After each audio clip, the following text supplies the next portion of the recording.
Hypnotic. Last night I wasn't the best of me. Can't get feelings get the best of me. Too many hoes in this fucking life. Jealousy can never catch a feel.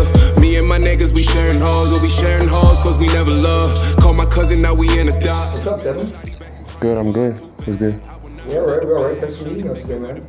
So on the way here, I was listening to Cheese and Mula. Great song, by the way. Thanks. Want to tell us a bit about how that went into the writing and the conceptualizing of it? I mean, I started with, you already know that I started with Montreal. One of the top producers over there was Danny Hill. So it's been like a couple years that I haven't seen him. So I just called him up. I was like, you know what? Let's just work again. Like one at a time, let's just make another hit. He was like, all right, I'm down. Pull up to his place. He just touched his keyboard. And then 30 minutes later, I had the beat already. So we just kept on going. And then we realized that we had to make a music video to that, So we had to. So the way we did it, it was really simple. I was just feeling like I needed to talk a little bit about what's going on in my life at the moment. So I just started writing, and then that's it. Everything goes together because me and Il, we goes way back. So things was just going one after another, and then boom, Cheese and Mula. I'm holding on my cheese on my moolah. I'm holding on my cheese on my moolah. They wish to see me fail, that's a true that. They hate to see me winning, I'ma do that. Yeah, I'ma do that. Yeah, I'ma do that. Beginning though. Yeah. Let's go back to, because Cheese and Mula is very recent, but you and I both know that you were here already in 2014. Yeah. That's when you released your album, Black Sun in America. Yeah, a long time. But even before that, was there any chance that we could find or fall upon an EP or a single? I mean single, but it wouldn't be on the same name, to be honest. Okay. It wouldn't be on the same name. Only the realest knows about my old nicknames, my old singles. Most of them has been erased. Some of them have stayed. I mean, it's good to have like a trace of where I started, so I just leave it there. Maybe one day, like, this piece that I had back in the days will be like, oh, wow, he was really like that. I mean, like, everybody can make it happen, right? For sure. Does that mean that sometimes you go back on it and you look Yeah. at it and listen to it? Yeah, sometimes I laugh about it a lot. I laugh about it a lot. I'm like, wow, I was whack. But like, I guess we all started like this, like, we cannot expect to be the best of us when we start, so.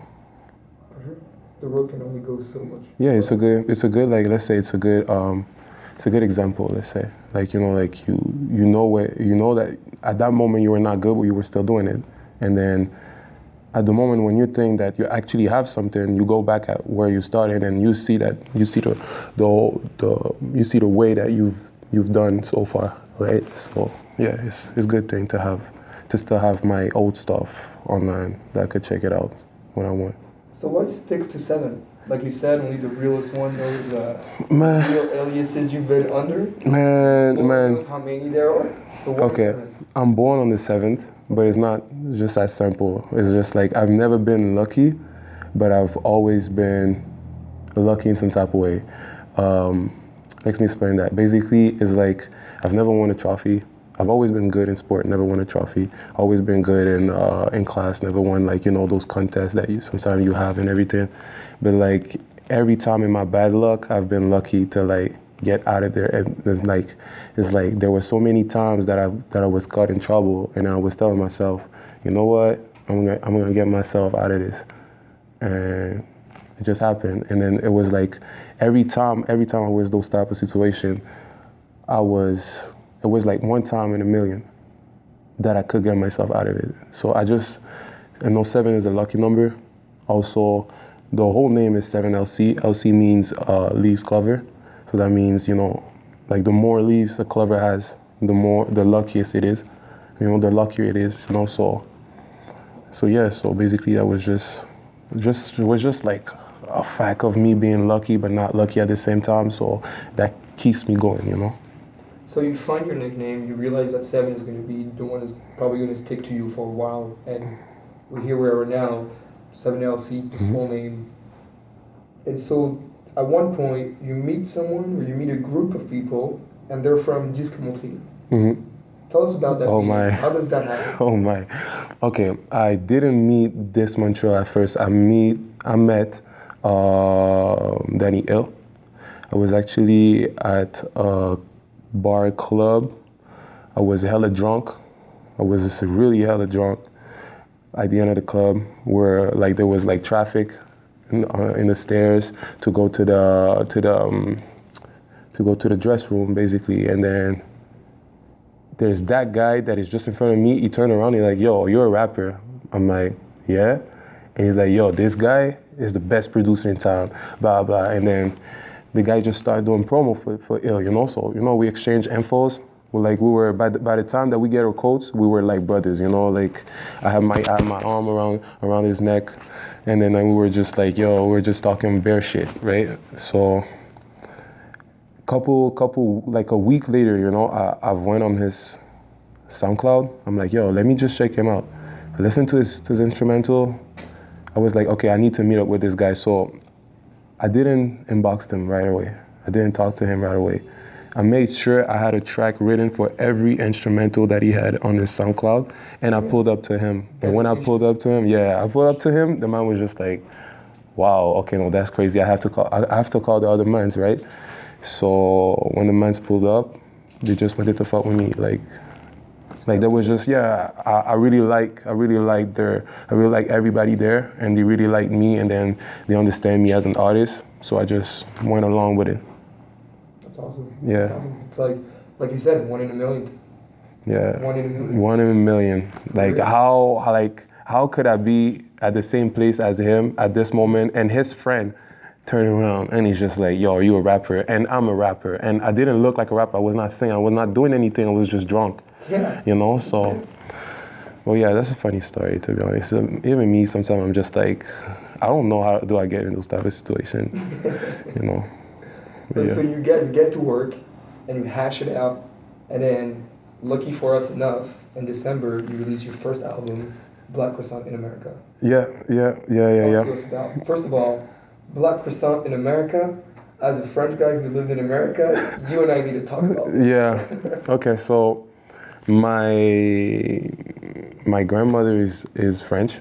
Okay. So that's the whole reason why my last name as well, you know, like the long story, my last name is also French. But I was feeling like, you know, coming from a French city, Montreal, French city, and like everybody in here like rather like do it in French, right? Because that's the first language, right? That's my first language too. But I wanted to go against the flow, so I wanted to go against it. So I went English, and the way I feel is like I'm basically going in a world where I'm not supposed to belong, but I don't care about standards, you know. So I just go at it, right? So for me, it was just like the black croissant. The croissant, basically, you already know, like made from France, right? And America, the business industry, because the industry is there, right? And the black, because I'm black. So I guess like for me, it was just the title. I wanted my first EP to have a title that defines me, right? That defines my way, because as much as Black Croissant in America is just, it could be like fun title, it really means something when you're basically just talking French when you started, and then you're trying to go in an industry where everything is against you, you know, like literally everything. So the way we started, after I met Danny, we started like book a couple studio session, and then I ended up being there 24/7, like sleeping there and everything. So I was working with Alex Delarge. He was the engineer over there. I was also an engineer myself, so we kind of worked on every song together until we just woke up one day, everybody, me, Alex, and Il, that was like the main trio, you know, and then we were like, you know what, let's make an EP. Let's make an EP and release it by the end of the year. So 4 months, I think, in 4 months, we did the whole EP. Like there was maybe 7 tracks that we left aside, but we mixed the whole thing and everything in the last month before the release. Yeah, so like when we all looked at the way it was mixed out of rush. But the result was fine, was actually impressive for us because we never like released an EP before. Like that was the first time. Like even for myself, like I didn't know what to do. So I had also a friend named Cast. He was helping me as well for the direction because he worked with Sans Pression. So he was managing Sans Pression, so he was guiding me a little bit into how to release the album, the platform to use and everything. But they already had a platform, they already had a deal with a platform, so it was kind of fine. At the same time, I also signed with them for the EP, so everything is beneficial. So it was really good. There was a good vibe. There was a good first EP. There was a good experience. Really liked it.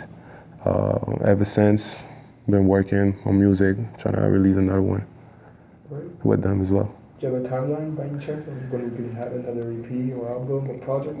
There's a couple projects coming up.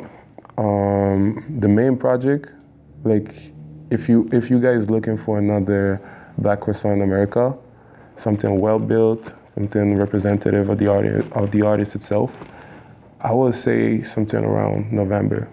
Like definitely like something around November. It's actually already done. I'm just pushing the date just to tease us. Yeah, exactly. Just already know how the bit is going. So does that mean you're done with the introduction? Just like you said, Black Croissant in America is a very introductionary project. When you listen to it, just the title, that's who I am. Mm-hmm. And then you listen to the 11 songs and it's really just about discussing who you are at that specific time. Mm-hmm. And then even when we're listening to your most recent stuff, such as Complex, which is in Mula, mm-hmm. and like we were saying earlier, it's really you feeling it at that specific moment, and you just need to let it out, right? Mm-hmm. And that seems like a really good introduction phase. Like, okay, guys, this is me.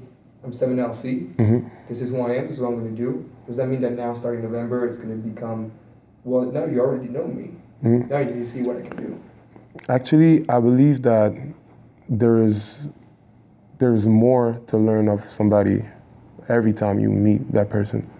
And I believe that all my EP is always going to be about where I am, on who I am actually, but at the actual moment, right? Because you never stop changing, you never stop growing, you never stop learning, you know? So I don't think I'll ever be at a point where I'll be like, okay, now you guys know who I am, this. So then it will sound more like bragging, let's say, you know? And not about bragging that I'm all about, is really about like just telling my experience. Tell my experience, say why I am, like just show the world like exactly how I'm feeling today, and anybody that I could touch with that music, like it's fine with me, you know, because I believe that we all live our life the way that like different ways, right?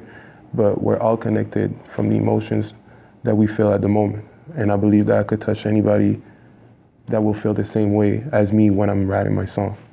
So I don't think like really it's like, oh, who I am, or like you guys know like who I am now. It's like literally like, hey, like there's something more that you don't know about me. I find it very interesting the way you're connecting everything all the way back to 2014 actually, because just like you said, you're originally from French descendants and of French origins. Mm-hmm. But yet you decide to rap in English. Mm-hmm. In a world where everyone's trying to rap in Quebec and putting like Quebec rap on the map and not thinking about putting Quebec, but Quebec rap, mm-hmm. you're saying this is the American industry. You got to write it in order to own it. Mm-hmm. And now you're talking also about the fact that people keep evolving all the time, and your music is always going to evolve with you. And there's such a deep connection between the evolution that you did all the way back from your last project to the new songs that we're going right now. Mm-hmm. And from what you're answering to my questions now, it's really showing that even you personally in your life, there's been such an evolution in 4 years. How would you kind of like group all that up? Would you say that it's coming rather from the fact that through you rapping in English, you realize that you are going against the flow, but at the same time that the flow is kind of adjusting? Mm-hmm. It's not just a roadblock, right? Mm-hmm. Or would you say more that it was a lot of work, but now that you've got to it, you realize that it was just so much worth it? It's not that simple to answer, because there's a lot of things that we need to take in consideration. It's like the people around you, the people that I have today around me, and the people that I had before. Because yes, I had my producers, I had my sound engineer, but there's also a lot of people around that was not in the picture, never been in the picture, but that's still around, right? And they all influence also the way that you see, let's say, a wall when it gets in front of you, you know? The people that I have today around me is helping me more to go through it. And let's say that before some period of my life, I had people around me and it was just making me see that there was wall, like there was, hey, bro, watch out, there's a wall. But they're not really helping me to like either go through it or like, you know, avoid it or like, you know, like, so I would say that I went against the flow and I realized with time that I am still going against the flow and I will always be going against the flow, you know, because I could be blowing up tomorrow, I could be in the top 100 Billboard, right? But if my first language was English, my vocabulary would have been even bigger, better, you know. Where could have I been? I could have been like further than that, or I could have blew up even way before. But it's just the fact that it's not about where, it's not about when. It's just like you just do it. You just do it, and then I know I go against the flow. I know it's hard. I know it's gonna be hella hard. The further I go, the harder it get, and then I don't mind. It's actually the fun of it. Like when you see you're the only one doing it, or you one of the only ones that are doing it, is like it's better. It's just the thrill of being like, hey, I might fail, but I don't care. I'm just going out there, watch me, you know? For it. Just like that. Motivation just without borders, just going and going and going. Exactly. I want to come back on what you first answered, which is really interesting because you always hear an artist talking about his music and his project and how it came to him, and then most of them will talk about their team, right? And how it's really important to have a really important team. But that's actually the first thing you said. Mm-hmm. The first thing you said was, I had two very different teams. Mm-hmm. How could you compare your team today to your team before? My team before was not people, let's say, that I could count on. There was more people that was here to say, hey, you're good, even though sometimes maybe it's not good, you know? Like there will be people, let's say, that was not gonna hurt your feeling in order to wake you up about some stuff, instead of just like letting you know, and you know, exactly. So this changed a lot because I don't need people around me to tell me all my shit is good, because I'm never gonna keep progressing. Because if I go back in the days when I started, most of the people I have now pushing me, not in my team necessarily, but have around pushing me, all of them, I knew them in the past and they were laughing about me. And they know, like, they were laughing about me. And sometimes I talk to them, I'm like, you remember when you were laughing about me at school when I was singing everything? I know my singing was shit, but you were still laughing about me. I was like, yeah, I remember you were shit, but now for real, bro, you're getting it, bro. I'm behind you. You know, that's what I like. You know, that's just what I like. You know, never be mad about somebody that doesn't like what you're doing, that doesn't see the potential. You just prove them wrong. And most of the time, they could be right if they hating, because there's a reason, not hating for fun, you know? So there's a reason, you're just trying to catch the reason. And even though there's no reason, who cares? You're just doing it for you at the end of the day, right? So, yeah, so the difference between the people that I had back in the days, the people that I had today is way different, because, like, the people that I have today understand that support doesn't just come from words, it comes from action, you know? It's like you could prove, even sometimes I don't realize that they got my back, you know? That's really funny, because sometimes I don't realize they got my back, and then I'm trying to do it all my own. But they already got my back, and they're like, what the fuck? You know, like, what you doing? You know, I'm doing this shit. Oh, I'm doing this shit. Funny. It's like, now that you have a team that has your back, yeah, like, I'm not used to it. You're not used to it. I'm not used to it. I'm really not used to it. I'm still getting used to it. People following you against the trend. You're not just alone in your stuff. Exactly. You know, like when you pass couple years being on your own, like you're at the studio, you're going at the studio. I produce. I'm more co-producer right now because I know a lot of producers. I work with a lot of producers, but like I produce, I sound engineer, I record myself. Like literally, I used to like press, record, play, run in the booth, record myself. Like the whole album, Black Croissant, was kind of like this. I was alone at 3 a.m. recording myself, mixing myself. Then Alex come, then he does his magic tricks, right? But then it's hard because couple years you're alone. You never expect anything from anyone. You know, like the only person you're talking to is basically either the phone or the piece of paper that you're writing on. You know, there's nobody that you're talking to. So when there's a team, you need to communicate and everything. It was hard at first. You know, it's hard to know, like, oh shit, like, can I really count on them or not? But that's the difference between the people that I have today and the people that I had before. You know, the people I have today made me realize that, oh shit, well, it's possible, right? It's possible. Like, it's like what I went through before that I got deceived with, I have it today. It's like a second chance. Like, let's say. It's like before you were actually asking yourself, do they have my back? Exactly. Well, now there's just no questions. Exactly. No questions. You say, I couldn't say better. Yeah, no question. So if we look at that, we realize that you're really big on having a team with you, but not just a team. That team kind of becomes family afterwards. Exactly. They're just pushing you so much. Yeah. How did you live that transition? How do you live from being completely alone and even in the mindset being I'm on my own to boom, now I got people supporting me, people trying to help me build my name and my career and my music? It's still new to me, to be honest. I'm still transitioning. Yes, I'm still transitioning. My team is like I'm not used. I'm still not used to be talking all the time with a couple people and then like really like, oh yeah, okay, I'll do that. Okay, no, okay, call you later. No.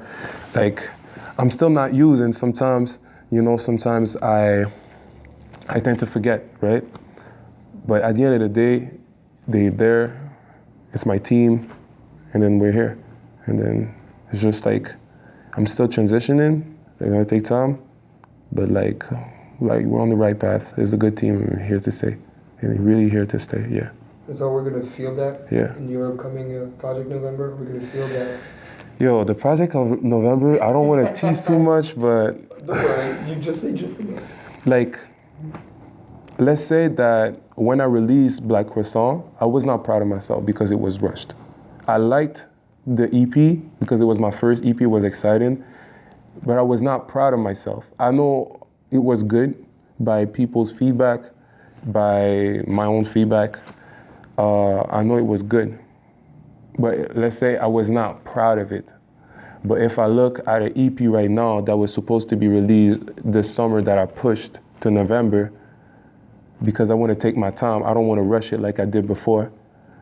I'm looking at it right now. I could have released it tomorrow, but I really want to make sure that it's ready in November. And also, I think I'm really gonna be like, if you liked Black Croissant in America, and I was kind of like hesitating with it. I think you're really gonna like the one coming in November. For sure. Yeah. For sure. Yeah. Let me ask you a quick question. Are you ever really satisfied? Nah. Are you ever really listen to a full project and you go, yeah, that's it, send it? Nah. To be honest, nah. I think when you're really fully satisfied, that's when you stop trying to do better, you know? But there's a fine line into like, you could always do better, but like, in which extent? You could always do better, like, if you're always trying to do better, you're never gonna stop the record. The record is never gonna stop, it's never gonna end. So, I mean, the important is just to be like, this is not my best, but this is the most they could get right now to be satisfied. You know, it's the least I could do, the least of my best that I could do. That's where I stop writing, I stop recording, I stop mixing, and then I pass to the other track.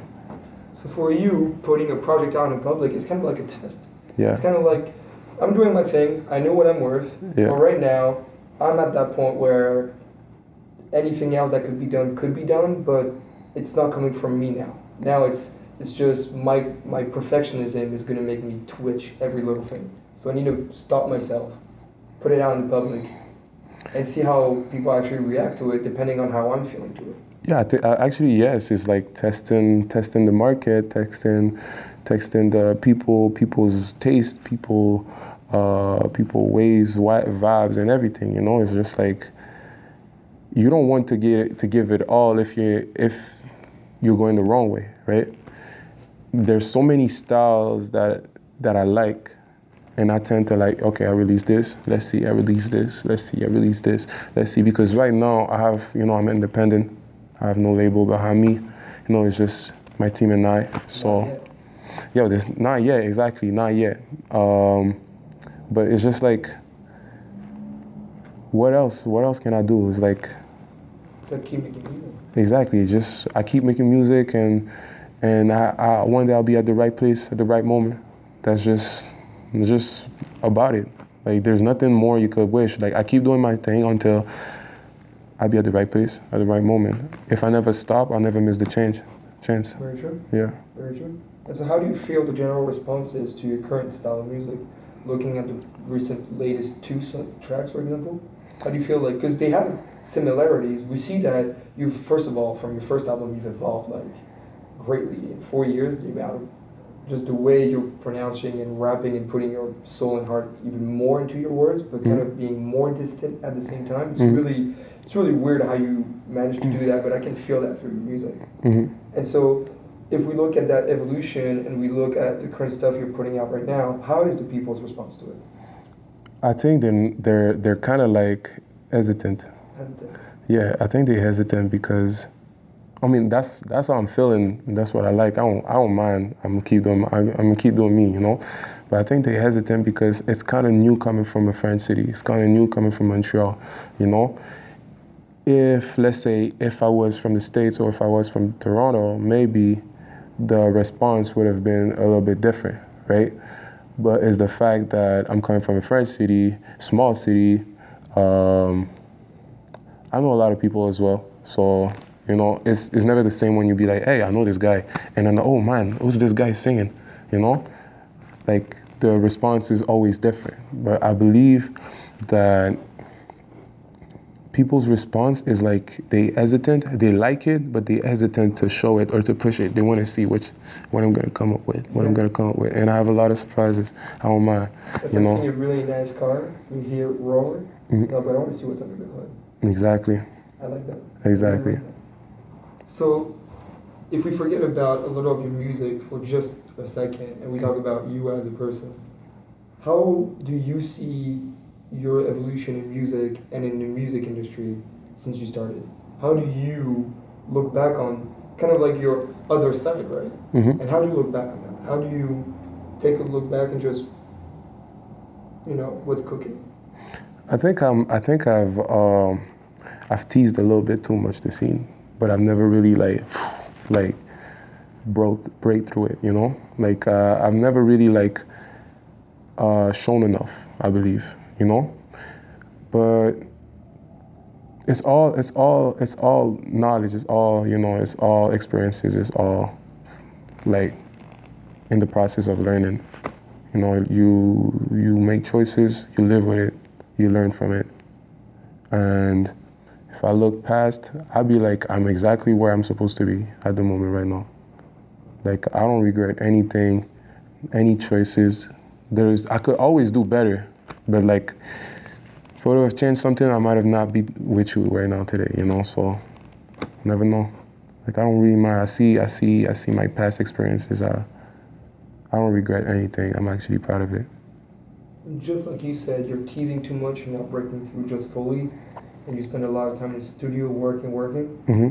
When is the public side coming out? When can we see you on stage, touring, doing shows, showcases?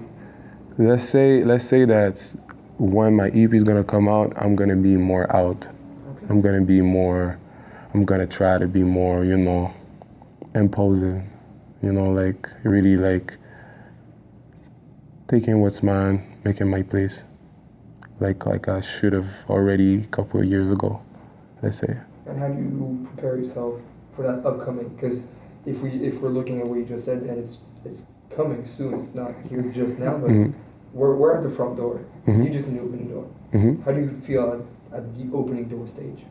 Do you have like very specific stuff planned out so that you can do that, or you're really more about just you're feeling it inside you and it's just gonna leash out? It's half. It's half organized and half with my guts. You know, like I believe that if I think too much about how it has to be and has to be, like you have to expect the unexpected. So I cannot fully prepare. It's all about being ready mentally to what you don't know. Actually, it's just not what you don't know. So I know there's a way that I'm gonna release stuff and everything. But imagine there's a deal coming up between the first and the second EP that I want to release, or after the EP there's something that happened and I was supposed to go somewhere, make some shows, and we never know what can happen. So I believe I already have a plan, but the plan is not fixed. It's not. Everything could be postponed, everything. You know, that's why I don't talk too much on the dates and everything. I'm more quiet about it. I'm more quiet about my work. I show a lot of music on my social media. Because I want to let people know that I'm still working. I'm not just out here, you know, quitting. But yeah, it's just like, I believe everything's going to come through at the moment. So I'm not really worrying about it. I'm talking about the moment. I'm thinking about the moment, living the moment, working right now. And then we'll see when it's time. That's a great way of seeing it. It's a great way of seeing it. If more rappers in the city were seeing it that way, I think that there would be a much bigger rap scene, first of all, and second of all, there will be a lot more work between each other. And that's actually what I kind of want to end on you with, is you rapping in English, although you have the skills and the talent and the vocabulary to rap in French, but you're purposely deciding to rap in English. That makes me think of a French rapper called Riles, who just did 4 years of English studies just so he could rap in English, right? And so you're doing this in Montreal, while all the French side is just booming, but you're still here just, no, I'm going to keep going because at one point it's going to be my turn. Exactly. And it is going to be your turn at one point. And so with that scene emerging and this one being a little more evolved than yours at this stage, just like you said, at this particular moment, this particular place, my man, how do you position yourself to be ready for the transitioning that's about to happen? We've talked about how you feel on your evolution, how you feel about your team, how you feel about your public, how you feel about yourself. How do you feel about what's upcoming? Are you taking it at open arms? Are you releasing your new project and being happy? And well, like you said, it's always going to be tough for you to be 100% proud of what you're doing, but very happy, very excited? Or do you still have a little bit of, anxiety attached to it? Let's say it could be stressful at some time. Like, it's normal. I think it's really normal. We just need to overcome it. But I'm excited. Every time I'm releasing something, I'm excited. You know, like, it's like, I know at the moment, like couple days before my EP release, I don't think I'm gonna be sleeping. Like, I'm that type of guy. I'm not gonna be sleeping. I'm gonna be thinking about everything, maybe retweaking everything and be like, okay, this have to be retweaked, and then that's it. And then when it releases, let's go, guys. You know, it's time to make some move, to talk to these people, to that guy, and everything. You know, I think I'm even more. The more I release, the more it drives me into doing more, into working more, and pushing more, and putting in work. You know, so I believe what keeps me alive, what keeps me like let's say like really alive, is just like releasing stuff. When I don't release anything, I'm kind of get that anxiety that you're talking about. Is like, okay, am I gonna release something, or am I like, why am I not releasing everything? Why I'm not liking what I'm listening right now, what I'm doing right now? Like, and then I get some anxiety, and that's where my team come up, you know. And then they're just like, yo, what the heck you talking about, you know? And then I just release stuff. So that means, like, you know, Cash Down it was before Cheese and Moolah, like back in April. I didn't even want to release the track. It was actually Galton Célestin, was my videographer. He's my videographer. He's in my team too. He just called me and just like, yo, we need to release a track. I'm like, yeah, let me just find a date. He was like, nah, like, you're gonna release it next week, let's go. I'm like, okay, let's go, let's just release it. And then when I released, I was happy, you know. And then I just keep on working. But like, to be honest, if that wasn't for him, I would have never released it. I would have pushed it and pushed it and pushed it and pushed it. I have problems sometimes to push. I always want to push things. I want to push things. But like, that's when your surrounding comes in, you know. Because sometimes you're right, sometimes you're not. And you cannot just be answering your question yourself, you know. So you need some advice. Just like you said, if you're always alone, just answering your own questions and finishing your own sentences, the progression is going to be limited at one point. Exactly. You're going to have another outside point of view coming in and just kind of, not even if they're saying they're wrong, but just making you question further yourself. Exactly. So how could you leave us on here?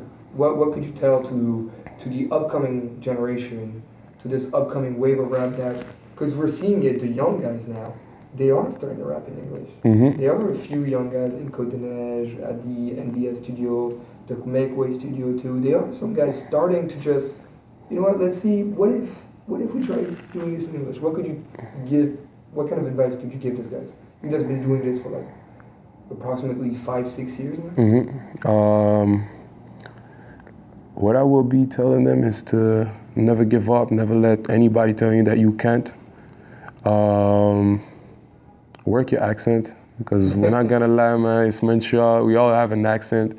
Even me, like, I have an accent right now, maybe not when I'm singing, you know, or when I'm rapping, but like, it's important, you know, like that accent could be beneficial, but if it's not too exaggerated, you know. So just take time to work on every side of your art. Like, literally, like, I used to spend days putting a pen like in my mouth just so I could articulate better, you know. So this got my accent a little less obvious in my songs, you know. I used to go on rhymezone.com to find new rhymes because my vocabulary was not good enough. So I was just like, okay, and then I find new rhymes. I'm like, okay, what does that mean? Then I go Google search and I go, you know, and then I'm like, oh wow, okay, that's what it means. And then whoa, this is a new word in my vocabulary. You know, it's good to want to rap in English, to be like our idols,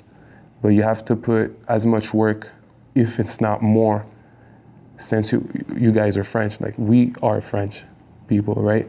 So we have to put in work 2 times or 3 times more, you know. And we have to be aware, you guys have to be aware that it's going to be difficult. It's not going to be that easy, especially that loans in here are given especially for artists. Most of the loans is like, there's restriction, like to the language that you're speaking of. Example, I missed on a loan because I could have a loan for Bilzerian. I didn't, because my lyrics was not 55% French. So this you're kind of limited. So you also have to have your money up. You have to be ready to be spending, to invest. If you can't invest in your dream, why the heck do you have a dream? Why the heck you pursuing this dream for? You know, you have to be ready to invest. So that's what I would say to the upcoming generation, upcoming people that has a dream, that wants to make it in English music, English industry. It's like, it's hard, but it's fun. And as long as you love what you do, you can make it happen. Just don't let anybody come in your way. Yeah, unless they're here to be in your team. Exactly. But actually, to help you. Exactly. All right, well, thank you so much, Seven, for your time. We'll remind everybody that Complex is out, available on all platforms. Yeah. And that hopefully we'll be able to hear more from you in November. Yeah. If it doesn't get pushed. What I could tell you actually is there's an upcoming single with French artist Mr. V coming up soon. Actually, I'm still pushing up the video. It's ready. Can it be French English? Yeah, it's gonna be French English. Actually, yes, because like I said, I'm not against French. You know, you might be surprised too in my next EP because we're talking French English. But I'm gonna leave you on that. I'm gonna give you the surprise. I'm not saying anything. Can't get feelings get the best of me. Too many hoes in this fucking life. Jealousy can never catch a feel. Me and my niggas, we sharing.